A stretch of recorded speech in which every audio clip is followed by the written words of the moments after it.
Hi, I'm Tim. Welcome to Watchbox, and thanks for logging on. If you love this watch, email me, tmosso@thewatchbox.com. It's in the description below. Your purchase and pricing email question line for buying this or any watch you see on any Watchbox platform. Reach out to me directly at tmosso@thewatchbox.com. Launched for 2020 in 50 pieces, this is the black DLC stainless steel Moser Cie Endeavour Tourbillon concept Vantablack black hands. Taking the all-black concept dial to the logical extreme, we now have an all-noir aesthetic for this watch. Tourbillon, case, dial, and hands. So this is the Moser Endeavour case, 42 millimeters in diameter. The timepiece is actually fairly slim for what it is, 11.8 millimeters thick and 48.1 millimeters lug tip to lug tip, with a 20 millimeter spacing between the lugs. The watch wears easily on my wrist of 16 centimeters in circumference, and it's so short from lug to lug, I would say you're definitely going to wear it well on a wrist as small as 14 centimeters, and it would be worth trying on a wrist as small as 13.5 centimeters circumference. So a lady with a smaller wrist could absolutely wear this watch. Now, as you can see, the Endeavour does meet you halfway ergonomically. Taking a look at it from the bottom, we have these tightly curved lugs, and then we have a little bit of a curvature of the sapphire. It curves upward and around the edge of your wrist, so you can see these lugs turn almost 90 degrees from the horizontal of the case band to wrap nicely around even the smallest of wrists.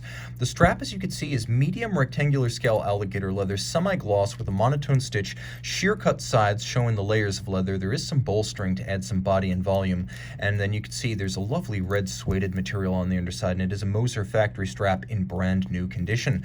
We also have a Moser deployant clasp. Now, this is not a universal feature of Moser watches. As you can see, it's a combination of twin trigger release and double deployant action. Most Moser watches, even complications, use pin buckles. So to get a deployant clasp, you get that extra luxury, the security against accidentally dropping your watch when donning or removing it bedside. It pops open, it is a double fold, and you have that twin trigger release with one of the swing arms of the black DLC clasp acting as the spring for the twin triggers. So just a well-engineered system to keep your large and expensive watch safe.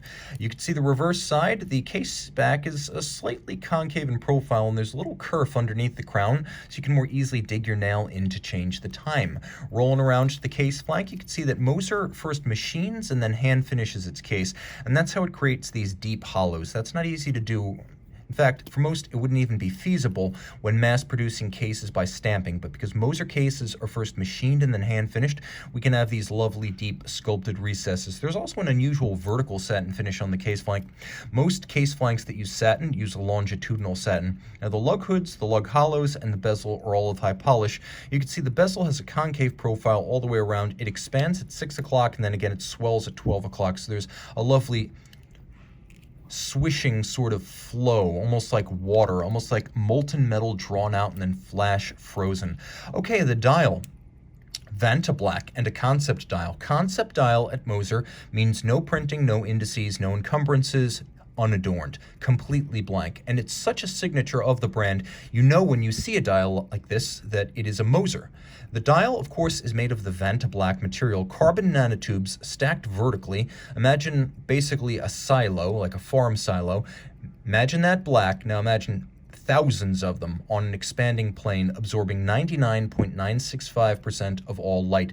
The glare, the reflections you see are exclusively the sapphire. Now, new for the black hands is the use of black leaf-style hands.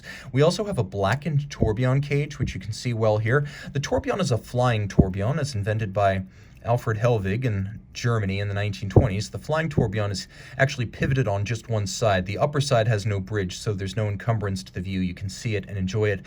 It has a 1-minute period. It's a 1-minute tourbillon. It beats away at 21,600 vibrations per hour. It is free sprung, and as you can see, it has twin black polished stud holders because the hairsprings are 180 degrees opposed. So in any given position, gravity is going to cause one to speed up, and then by an equal and opposite magnitude, it's going to cause the other opposed hairspring to slow down. So this double hairspring arrangement allows Moser to reclaim the original chronometric intent of the tourbillon regulator from Breguet's original. Now, it is an automatic winder with a bidirectional magic lever style winding system. It has a 3-day power reserve. All of this is 30 meters water resistant. You can see that it uses one golden chaton, a nod to the pocket watch era of Moser watchmaking in the 19th and early 20th century. So you have that golden chaton in 3/4 style. It's not true 3/4 because they're split for easier service, but 3/4 style bridges. You have that golden chaton fixing the barrel arbor held by black polished screws, and then a lovely distinctive double-crested Côte de Genève that Moser uses with satination on the edge of the bridges, and then you can see satination on the wheels and triple finish, beveling, media blasting, and then a deep, rich grooving satination on the rotor itself. 50 pieces, a limited edition, and as Moser says, out of its manufacturer in Schaffhausen in German-speaking Switzerland, they are very rare, making only 1,500 watches a year. Truly the German-Swiss FP Journe. Reach out to Team Mosso at thewatchbox.com for purchase and pricing details.